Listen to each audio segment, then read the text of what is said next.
Hi, this is Peter Tsukahira, and in this session, we're going to look at the question, what is the value of unity? According to the Bible, unity among God's people is a very high priority to God. He wants us to be together as one. It's one of the characteristics of the bride that Jesus, the great bridegroom, is coming back to find. He wants us to be sure of our identity together as one body representing him here on earth. Jesus prayed for us and for his disciples to have this unity in the great high priestly prayer of John chapter 17. Please take a look with me in verse 20 and 21. I do not ask on behalf of these alone, but for those also who believe in me through their word, that they may all be one, even as you, Father, are in me and I in you, that they may also be in us, so that the world may believe that you sent me. There's something powerful about this unity among God's people that Jesus says will have the influence to demonstrate to the unbelieving world around us that Jesus, in fact, was sent by God to this earth. If we have that unity, even as he and his Father have in heaven.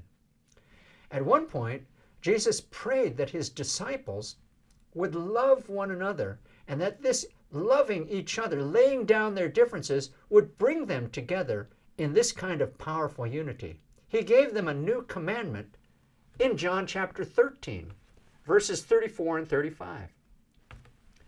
A new commandment I give to you, that you love one another, even as I have loved you, that you also love one another. By this, all men will know that you are my disciples, if you have love for one another. Jesus said this kind of love has the power to demonstrate the truth that we are the followers of Jesus in fact, the ability to lay down our differences and unify. Now, this kind of unity has great power even in defiance of God's commands. It's something that is inbuilt in humanity. Not one of us has all the gifts or all the abilities or all the knowledge and wisdom that we need to accomplish what is required. We have to unify with other people in order to get the job done of building what we need to build in our lives. This is illustrated by a city that was in defiance against God. In ancient times, it was called Babel. They had one language, one purpose. And God said, these people can accomplish anything they want to because they have this unity. Let's take a look in Genesis chapter 11, verse 6. The Lord said, behold, they are one people, and they all have the same language. And this is what they began to do, and now nothing which they purpose to do will be impossible for them. There's something just in humanity that when we lay down our differences, we unify. What was previously impossible for us as individuals or as separate groups now becomes possible when we're unified as a people for God's purpose. This was God's plan for Israel, to be the example of his kingdom, to be the example and the model of a nation that he would choose for all other nations. And we see a story between the first two human kings of this nation that illustrates the problem of working together. It's a biblical problem, it's a biblical story, but I believe it has applications for so many of us in our work, in our businesses, and in our ministries, about overcoming differences in order to work together to achieve what is best for God and best for us in our own lives. This is a story about King Saul, the first king of Israel, and King David II. Saul was chosen by God to be the king of Israel, but he failed the Lord because he wasn't able to fully obey, and he wasn't willing to trust the Lord. And so David was chosen in his place. And even though David was chosen by God and anointed by the prophet Samuel, he didn't begin to reign as king for quite a while. In fact, he was pursued by Saul and the armies of Israel, because when Saul looked at David, he didn't see a talented young man who one day would lead the armies of God and one day would establish the kingdom of Israel.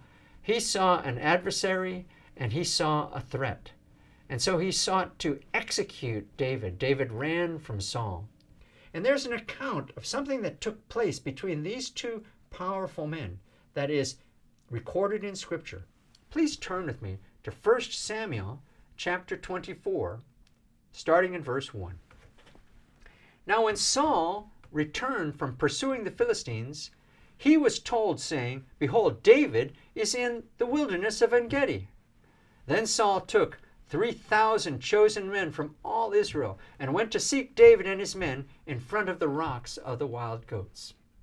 So David and his small army of outcasts and misfits, who later became some of his mightiest men, some of his greatest warriors, these men, they're hiding in the caves around those ravines and valleys and hills that surround En-gedi.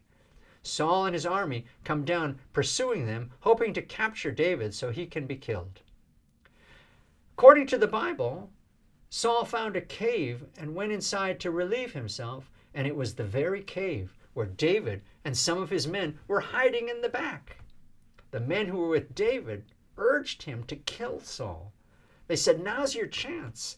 You could just come up, kill him, and end this rivalry once and for all. But David refused because he knew that Saul had still been chosen by God.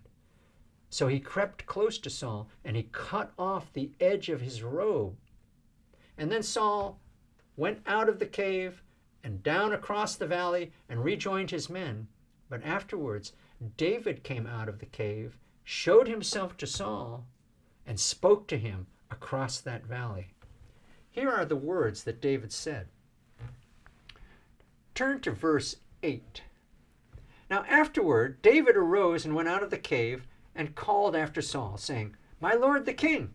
And when Saul looked behind him, David bowed with his face to the ground and prostrated himself. David said to Saul, Why do you listen to the words of men, saying, Behold, David seeks to harm you? Behold, this day your eyes have seen that the Lord had given you today into my hand in the cave.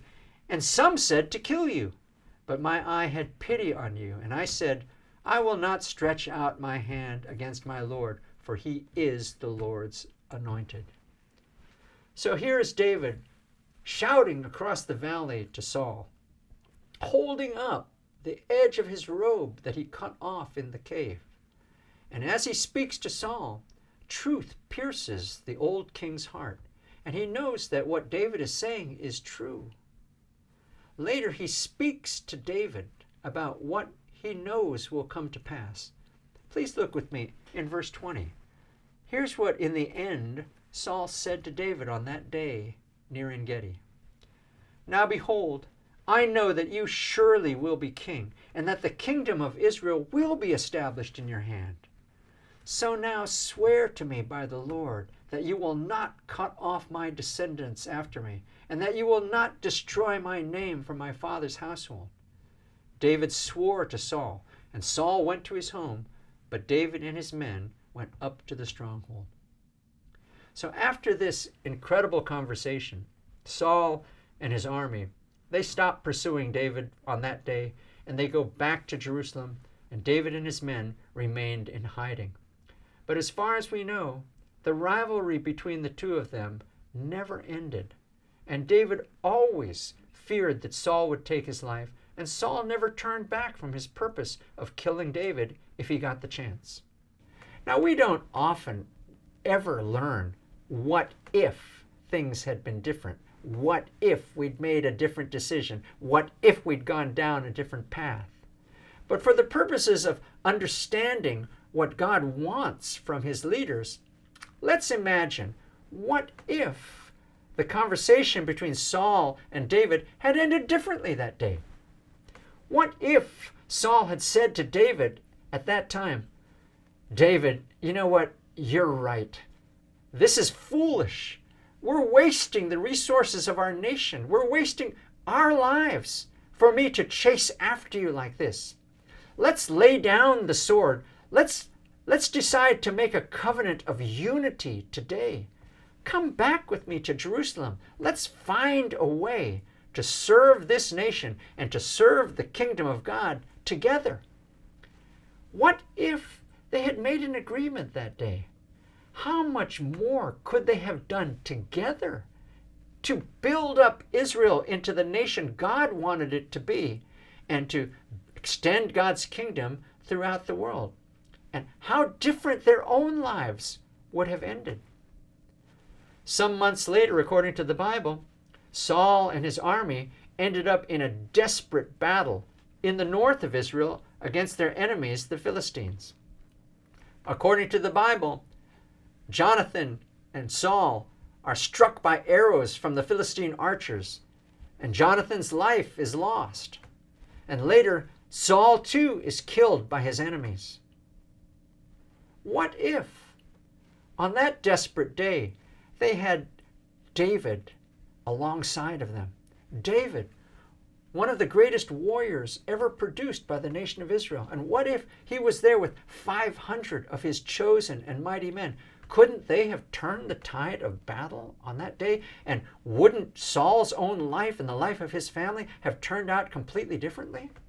And what if, years later, when David did become king in Jerusalem, and the nation was established in his hand, and he was strong and confident and decided not to go out in the spring and fight the other kings as was common in that era?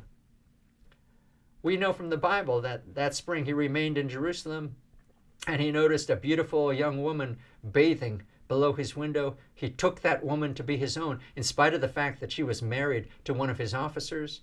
And later, when she became pregnant, he tried to cover it up, and in the end, he had to kill that officer. And then he covered up that crime and that sin as well, until he was exposed by the prophet Nathan, who said, "Because you did these things, David, the sword will never depart from your house." And even though God took you from your humble beginnings as a lonely shepherd boy on the side of the desert and made you king of his nation, if that had been too little a thing, God would have given you more. But now you'll never know what more God would have given you. What if, on that day, David had had old King Saul beside him as a spiritual father or a mentor? What if King Saul had said, "David, don't worry about Jerusalem. I'll take care of things at home. You go out this spring and do what you do best. You're our greatest warrior. Go out and fight our battles. Go out and extend our borders. I'll take care of the home front. Oh, and by the way, I've heard reports that there's a beautiful woman who likes to bathe under your window. You need to send someone over there and tell her to stop it." What if David had had old King Saul to help him on that day? How different his story would have ended. How different the story of his family and the story of his nation Israel would have turned out. How much more could these two leaders have done had they decided to work together? Just as Jesus commands us in his new commandment to lay down our lives, to find a way to love one another, and thus establish and build God's kingdom. Let's summarize. Unity is a high priority with God. Jesus prayed that his disciples, all of his followers, would be one, just as he and the Father are in heaven. He commanded us to lay down our differences, lay down our lives even, in order to be one to prove to the world that we are his followers. When we unify, when we obey these powerful commands, we see an influence, a goodness, a wholeness that comes forth not only for us personally, but for those around us and for what we seek to build in the kingdom of God.